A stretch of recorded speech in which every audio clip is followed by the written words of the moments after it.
Assalamualaikum warahmatullahi wabarakatuh. Diharapkan semua anak didik pelajar berada dalam keadaan sihat ya. Okey, PDPR kita pada hari ini kita akan masuk kepada struktur kawalan ulangan while. Tapi sebelum itu suka cikgu nak ingatkan anak-anak didik pelajar berkenaan dengan struktur kawalan ulangan for. Okey. Dalam struktur kawalan ulangan for ini kita boleh melihat kepada penulisan sudokod dan catat alih pada buku teks muka surat 54. Dalam penulisan sudokod pertama sekali adalah mula dan langkah yang kedua adalah isytihar pemboleh ubah nombor, kira dan jumlah. Langkah yang ketiga adalah setkan nilai kira kepada 1. Langkah yang keempat adalah setkan nilai jumlah kepada 0. Langkah yang kelima kemudiannya masukkan satu nombor. Langkah keenam setkan nilai nombor kepada nombor yang telah dimasukkan. Langkah seterusnya for kira lebih kecil sama dengan nombor. Kemudian kirakan jumlah sama dengan jumlah dan kirakan jumlah kira sama dengan kira tambah 1. Seterusnya adalah paparkan nilai jumlah kemudian tamat dalam penulisan sudokod. Okey, seterusnya kita lihat kepada penerangan catat alih yang terdapat pada muka surat 54. Ini berkenaan dengan catat alih yang terdapat dalam struktur kawalan ulangan for. Penerangannya adalah pemboleh ubah kira sama dengan 1 dan jumlah sama dengan 0. Pengguna diminta memasukkan satu nombor. Jika nilai yang dimasukkan oleh pengguna ialah 10, maka pemboleh ubah nombor sama dengan 10. Syarat ulangan ialah kira lebih kecil sama dengan nombor. Dalam ujian, syarat kali pertama, kira sama dengan 1 adalah kurang daripada nombor sama dengan 10. Syarat dipenuhi, struktur kawalan ulangan dilaksanakan dan nilai-nilai jumlah dan kira dikemaskini menjadi jumlah sama dengan 1 dan kira sama dengan 2. Maka syarat diuji sekali lagi. Okey, ini untuk struktur kawalan ulangan for ya. Cikgu hanya nak ingatkan anak pelajar apa yang telah kita belajar pada kelas yang lepas. Okey. Seterusnya, dalam ujian syarat kali kedua, kira sama dengan 0 adalah kurang daripada nombor sama dengan 10. Syarat dipenuhi, struktur kawalan ulangan dilaksanakan dan nilai-nilai jumlah dan kira dikemaskini menjadi jumlah sama dengan 3. Syarat diuji sehingga syarat tidak dipenuhi. Dan langkah yang terakhir bagi catat alih ini adalah proses ulangan ini akan berterusan sehingga kira sama dengan 11. Di mana syarat bagi ulangan kira lebih kecil dari sama dengan nombor menjadi tidak benar. Maka ulangan dihentikan dan jumlah pun dipaparkan. Okey, itu adalah untuk struktur kawalan ulangan for. Untuk pembelajaran kita pada hari ini dalam subjek asas sains komputer bab yang kedua, kita akan masuk kepada struktur kawalan ulangan while. Okey, baik. Struktur kawalan ulangan while. Ulangan dilaksanakan selagi syarat yang diuji adalah benar. Hal ini serupa dengan struktur kawalan ulangan for yang mana pernyataan syarat diuji sebelum pernyataan yang berulang dilaksanakan. Okey, seterusnya. Terdapat juga perbezaan kawalan ulangan while dan kawalan ulangan for. Anak didik pelajar semestinya boleh membezakanlah yang mana ulangan while dan yang mana ulangan for. Okey, manakala bagi struktur kawalan ulangan while, bilangan ulangan tidak diketahui dan ditentukan sama ada syarat dipenuhi ataupun tidak. Okey, perbezaannya adalah bagi struktur kawalan ulangan for ini, bilangan ulangan adalah ditetapkan.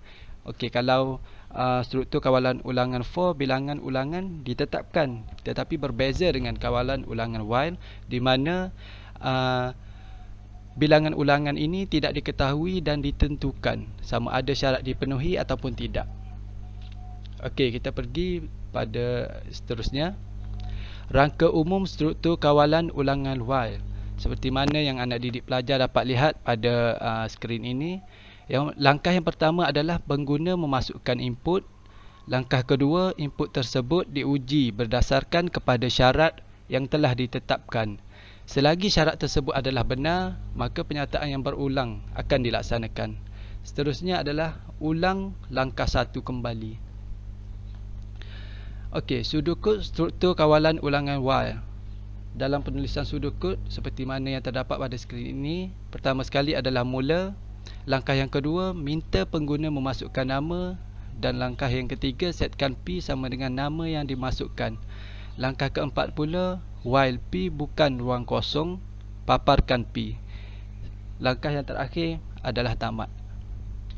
Okey, seterusnya kita pergi kepada carta alih struktur kawalan ulangan while. Okey, anak didik pelajar yang berada di rumah bolehlah rujuk buku teks bersama-sama dengan video ini pada muka surat 56, rajah 2.16.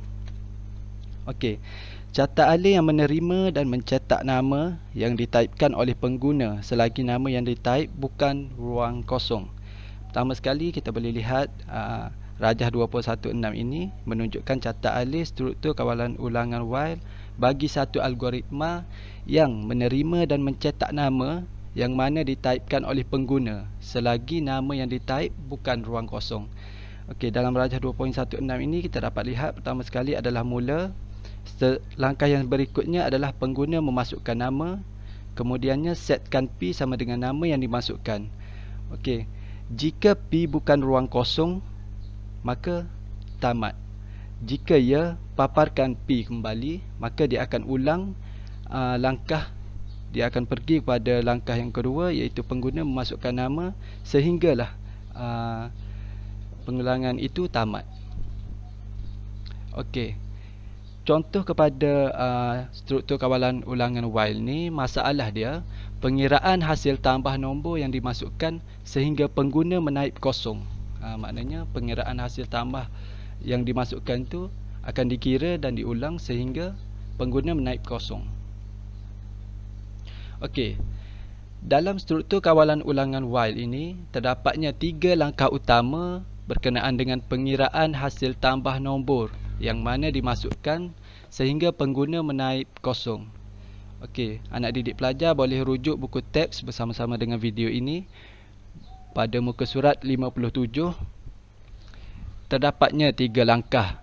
Langkah yang pertama adalah penyiasatan, langkah yang kedua mendraft algoritma dan melakukan semakan semula, serta langkah yang ketiga adalah memurnikan langkah-langkah algoritma.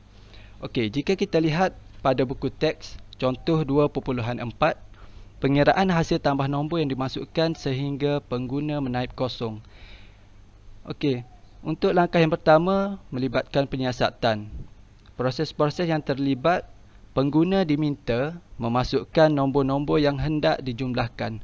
Apabila pengguna menaip kosong, maka ulangan akan berhenti dan jumlah bagi semua nombor yang telah dimasukkan akan dipaparkan. Okey, itu langkah yang pertama. Seterusnya, setelah anak didik pelajar selesai dengan langkah yang pertama iaitu penyiasatan, anak didik pelajar bolehlah pergi kepada langkah yang seterusnya iaitu langkah 2, melibatkan mendraft algoritma dan melakukan semakan semula. Okey, langkah kedua ini, proses dan keputusan yang berikut dimurnikan untuk menghasilkan draft algoritma. Dia ada 4 langkah ya. Langkah yang pertama adalah isytihar pemboleh ubah terlebih dahulu. Langkah yang kedua, isytihar pernyataan pengawalan while. Langkah yang ketiga adalah penyediaan input ataupun output, dan langkah yang keempat adalah uji syarat. Okey. Setelah itu kita pergi kepada langkah yang ketiga dengan memurnikan langkah-langkah algoritma. Terdapat 7 langkah jika dilihat dalam buku tab pada muka surat 57.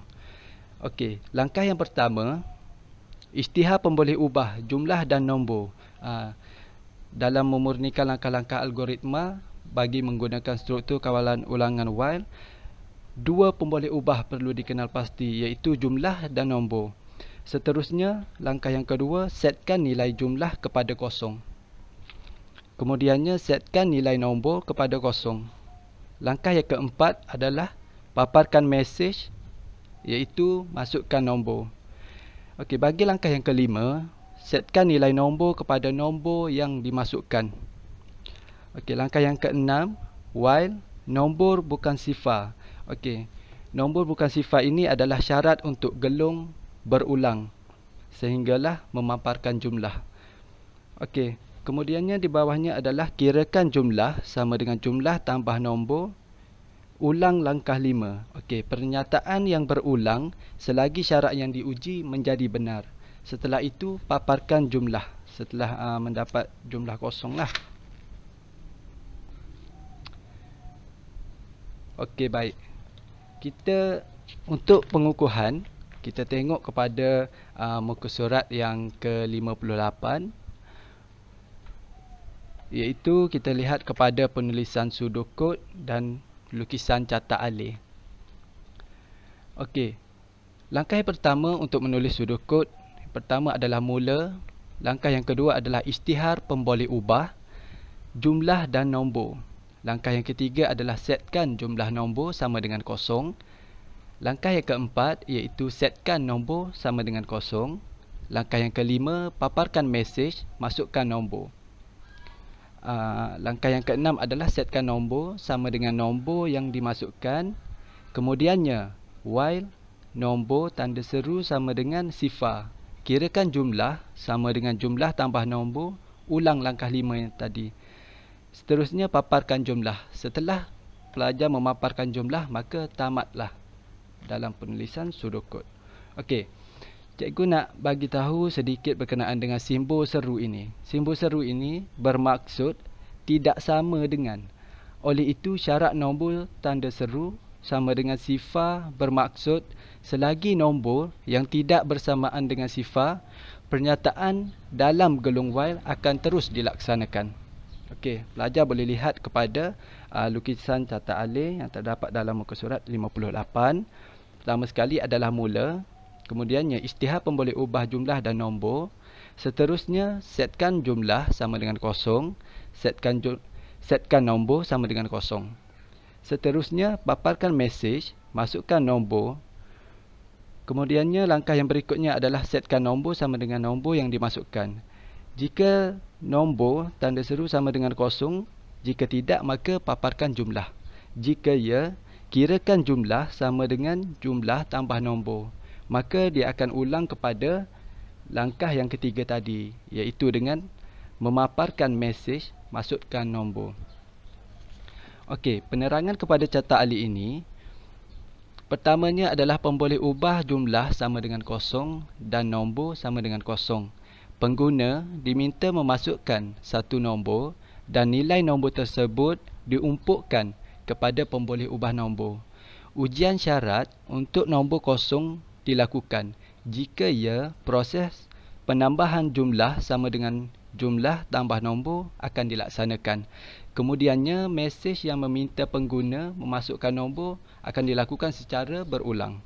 Okey, ulangan akan berhenti apabila ujian syarat nombor bukan kosong menjadi tidak benar.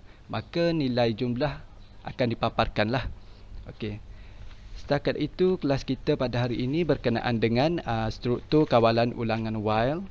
Maka pada kelas yang berikutnya kita akan terus kepada bab 2 iaitu 2.12 dengan tajuk mengesan dan membaiki ralat yang terdapat dalam sudokod dan catak alih dalam penyelesaian masalah.